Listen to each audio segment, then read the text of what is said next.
소개한다 성교편.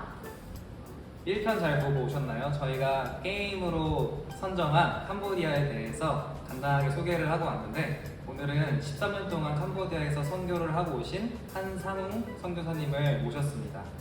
선교사님께서 하고 계시는 캄보디아 사역과 또 우리가 같이 기도해야 되는 일들에 대해서 말씀을 해주실 텐데, 우리가 같이 이 시간 캄보디아에 대해서 또 하나님 나라의 일들에 대해서 듣고 기억하면서 같이 기도할 수 있었으면 좋겠습니다. 이제 선교사님을 모실 텐데 우리 큰 박수로 같이 함께 환영해 주셨으면 좋겠습니다. 와.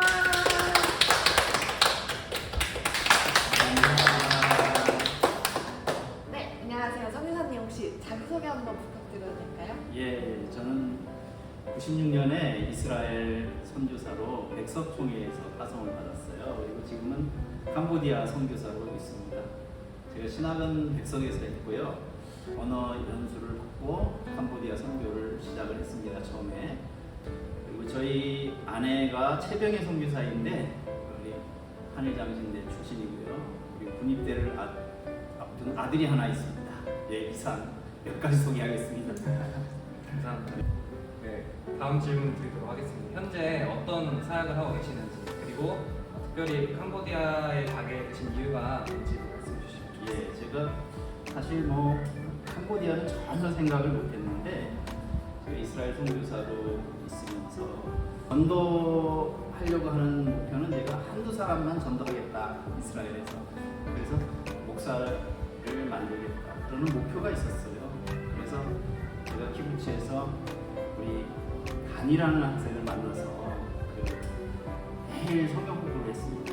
저녁에 늦게까지 공부를 하면서 집사람이 막 너무 늦게까지 있는다고 막 혼나고 그러면서도 계속 우리가 데리고 성경 공부를 했어요. 이렇게 하다가 예수님을 정말 영접한 후에 이 친구를 데리고 코드 하샤룬이라는 지역으로 가서 같이 살았습니다.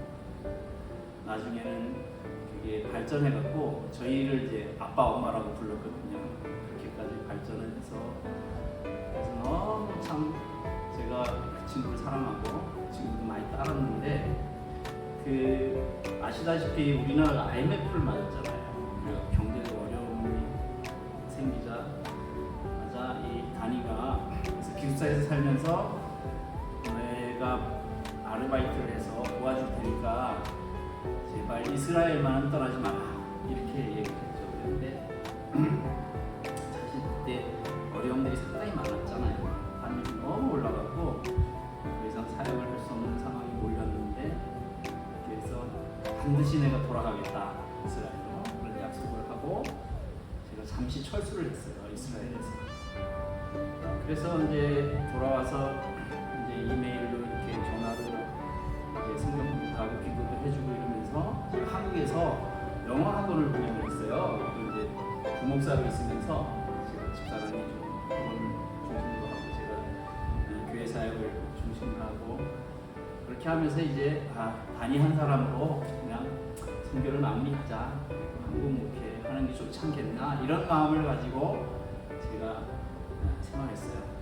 그랬는데 2002년에 큰 소식을 듣게 됐는데, 제가 한국에 초대하기 2달 전이었어요, 그때가. 그리고 한국에 오기로 한 날짜였는데 갑자기 잠을 자다가 하나님 데려가셨다는 거예요, 단위를.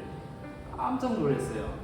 그래갖고 저는 이 단위를 통해서 선교를 마무리하려는 마음을 가졌는데, 그 단위와의 약속이 하나님과의 약속이었구나 하는 마음이 너무 충격을 받아갖고 눈물을 흘리면서 회개를 했어요. 그리고 너무 마음에 정말 아파갖고 그때 제가 다시 결심을 했어요. 나는 선교를 해야 된다, 다시 가야 된다, 그런 마음이 다시, 그런 열정이 다시 생겨나죠. 그래갖고 제가 학원을 꾸준히 정리하고 캄보디아에 있는 우리 친구 선교사님 임선교사님에게 가서 단기 선교를 했어요. 그러면서 이제 캄보디아에서 배우게 돼요. 그러면서 보니까 너무 열악한 그런 캄보디아를 보고, 우선 동남아가 먼저 복음이 전해야 되겠다, 교회가 세워야 되겠다, 그런 마음을 들었습니다. 그래서 마음은 아프지만 어쨌든 빨리빨리 그 다니와 같은 새로운 제자들을 양육하고 복음을 전해야 되겠다는 마음이 생겨서 캄보디아를 가게 되었습니다. 네. 나와주셔서 감사합니다. 그렇다면 좀 더 구체적으로 캄보디아 사역에 대해서 한번 여쭤봐도 될까요? 저는 뭐 선교사로 일찍 부름을 받았기 때문에 캄보디아로 들어가자마자 3개월 만에 개척을 했어요. 이주에서 사는 그 지역에 인대교회를 시작해서 현재까지 이르게 됐습니다. 저희는 이제 특별히 캄보디아에서 아시아 선교 신학교를 운영하고 있어요. 그래서 약 한 10년간 지금 교육하고 있는데 뭐 학교를 할 때 처음에는 어떤 생각을 했냐면 캄보디아에 유치원을 좀 세워야 되겠다. 그냥 어린이들을 보면 너무 이쁜데 사실 유치원을 안 하거든요.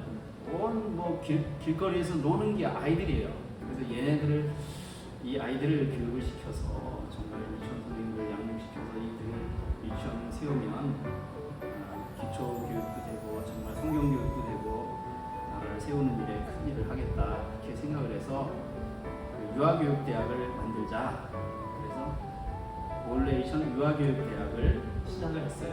제가 확장을 하고 그런데 너무 자료가 없는 거예요. 아무것도 없는 밑바탕에 자료가 없으니까 어떻게 할 수가 없어서 교재 번역을부터 시작을 했어요. 그래서 6개월간 교재 번역하고 그다음에 행정적인 준비를 하고 저희가 한 6개월 준비해서 입학식을 했고요. 그리고 이제 유아교육과를 하면서 1년 후에 저희가 신학과를 그 안에서 집어넣었어요. 그리고 신학을 다시 교육을 시작을 한 거죠.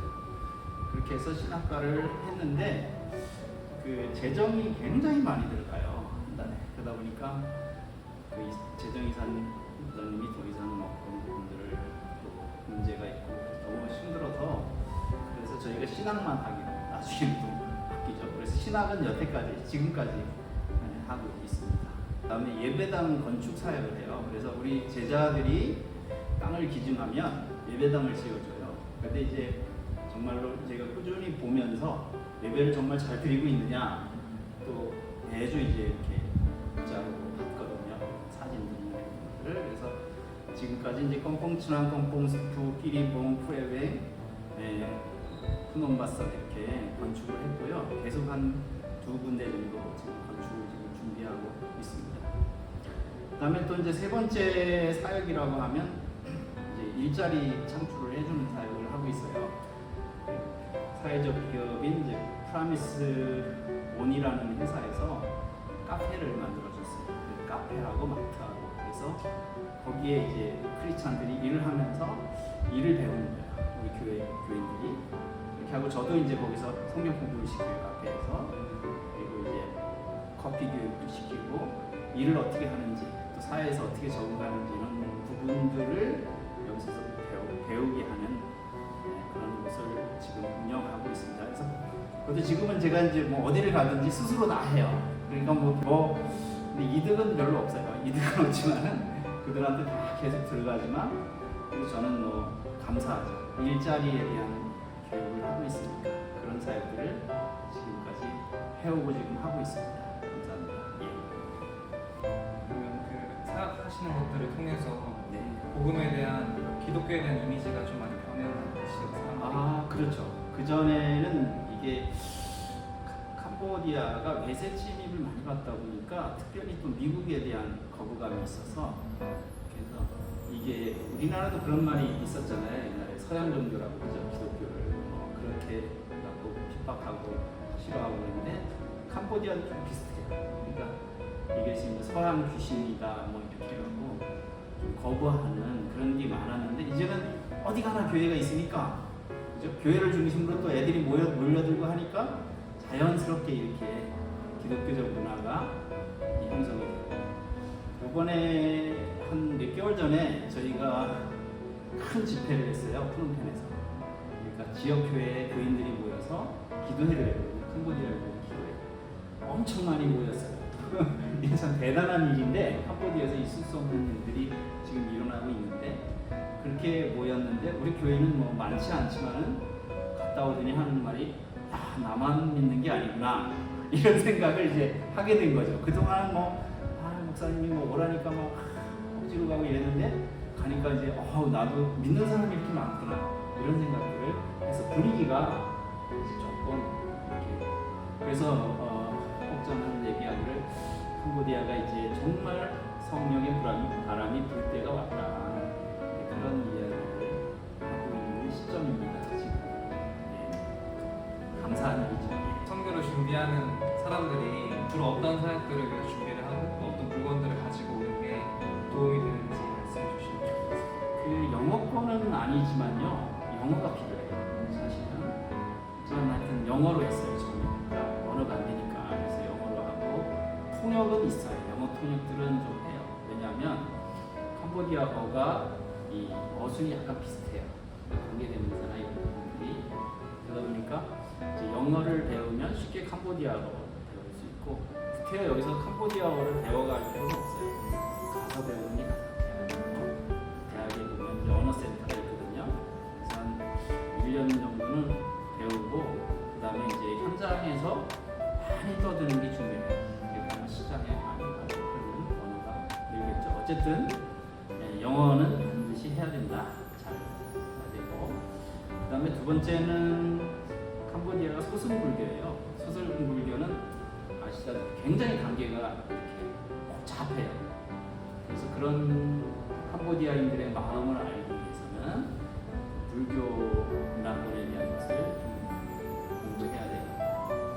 그 다음에 세 번째 생각해 볼 수 있는 게 이제 선배들에게 사역을 좀 선배들이 하는 사역을 좀 많이 연구하세요. 그러면 많이 도움이 될 거고요. 네 번째는 재정을 충분히 확보해야 돼요. 가면은 정말 쓸 일이 많아요. 그 다음에 다섯 번째 제가 생각해 본 게 간호학을 좀 하든가 아니면 응급처치법을 배워보세요. 왜냐하면 응급 상황이 상당히 많아요. 왜냐하면 캄보디아는 오토바이를 많이 타기 때문에 사고가 많이 나요. 네, 다음 질문 바로 드리겠습니다. 선교 사역을 하시는 중에 뭐 어려웠던 일이나 재밌는 에피소드 아니면 기억에 남는 에피소드가 있다면 어떤 것이 있으실까요? 한 번은 교회에서 우리 청년을 분명히 만나 놀길래 뭐를 좀 할 줄 아느냐 제가 물어봤어요. 그랬더니 자기는 이발을 하겠대. 이발. 그래서 시골에서 이발을 해봤대. 야 잘됐다. 그래서 이발소를 차려줬죠. 어느 할머니가 손주를 머리를 좀 깎아달래요. 근데 걔가 말을 못하는 벙어리거든요. 그래서 알았다 그러고서 데려갔어요. 그래서 이발소에 머리 좀 잘 깎아줘라 이러고 왔죠. 저는 그래서 그랬더니 걔가 말을 잘 못하니까 어떻게 깎으려고 이러니까 그냥 머리를 다 밀어버렸어요. 빡빡이를 만들어버린 거예요. 그리고 돌아왔는데 할머니가 난리 난 거예요. 왜냐하면 캄보디아는 이 머리를 남긴다는 거는 부모가 돌아가셨어요. 그러니까 막 노발대발 하셨어요. 그리고 얼마 있다 했더니 그런 소문들이 다 퍼진 거예요. 걔는 좀 이발사가 좀 이상하다 이렇게 소문이 난 거예요. 동네. 그래서 이제 장사가 더 안 되는 거죠. 사람들이 손님이 없어요. 임대료를 제가 내주면서 했는데 그래서 어느 날 이제 제가 열쇠가 있어서 열고 들어갔어요. 그랬더니 이발 도구가 하나도 없는 거야. 얼른 사가지고. 그리고 거기에는 온갖 낙서, 한자, 온 그림이 나와요. 근데 피카소도 이해할 수 없는 그림들을 그려놨더라고요. 거기에 예수님도 그리고 십자가도 그리고 그랬죠. 캄보디아는 특별히 그런 부분들이 있어요. 조금 우리는 보통 예수님 그러잖아요. 근데 이분들은 프레아 예수래요. 예수신 이렇게 성경에도 그렇게 번역이 되어 있어요. 그 말은 뭐냐면 다른 신들도 있다라는 것을 인정하는 느낌, 조금 좀 다신적인 느낌이 있고 또 한 가지는 그렇게 이제 예수 믿으라 그러면 저 예수 믿어요 이래요. 그러니까 예수신도 하나에 껴놓는 거야. 하나 자기 머릿속에 마음속에 껴놓는 거야. 예수도 위대하기 때문에 그분도 믿어줘야 돼. 이런 식으로 생각하는 게 많아요. 그러니까 그 그림 속에서 제가 캄보디아를 깨달았죠. 캄보디아 정신세계를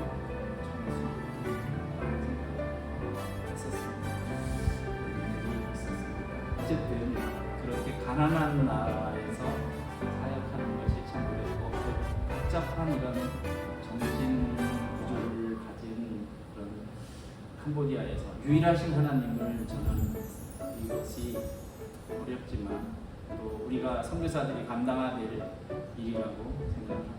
네. 마지막으로 기도 제목 말씀해 주시면 감사하겠습니다. 네, 저희가 사역하는 것이 지방 교회가 부흥하기를 바래요. 저희 이제 메인 교회는 그 프롬펜에 있지만은 지방 교회를 신경 쓰는 거는 우리 학생 졸업생들이 가서 그저 여기서 목회를 잘 해주면 되는 거거든요. 그래서 부흥되도록 그런 지방 교회가 부흥해야 되겠다 그런 마음을 가지고 있습니다. 그래서 지방 교회 부흥 역사를 위해서 기도해 주시면 감사하고요. 또 저희가 사실은 저는 뭐 1대1 후원이 많아요. 개인 후원이 많다 보니까 화성교회가 목사님이 몸이 아프셔갖고 화성은 했지만은 더 이상 후원을 못해요. 그래서 제가 화성교회도 좀 찾기도 해야 되는데 그런 생각을 좀 가지고 기도하고 있습니다. 또 여러 가지 우리 가정이 정말로 그 나라에서 성령의 충만함을 받고 사역을 좀 잘 감당할 수 있도록 정말 끝까지 단위가 나에게 또 다른 사역을 주고 새로운 선교의 비전을 준 것처럼 그 나라에서 그런 열정을 식지 않고 끝까지 생명 다하는 날까지 사역을 좀 잘 감당할 수 있는 선교가 되게 해달라고 기도해 주시기 바랍니다. 감사합니다. 감사합니다. 귀한 시간 내주셔서 너무 귀한 말씀 해주신 선교사님께 다시 한번 감사의 말씀 드립니다. 네, 감사합니다. 이렇게 초대해 주셔서 너무너무 네, 감사합니다. 감사합니다. 네, 캄보디아를 소개해 줄 수 있어서 소개할 수 있어서 너무 기쁩니다. 네, 감사합니다. 귀한 사역을 응원하겠습니다. 감사합니다. 모두가 온라인으로 살아가는 그날까지 함께해요.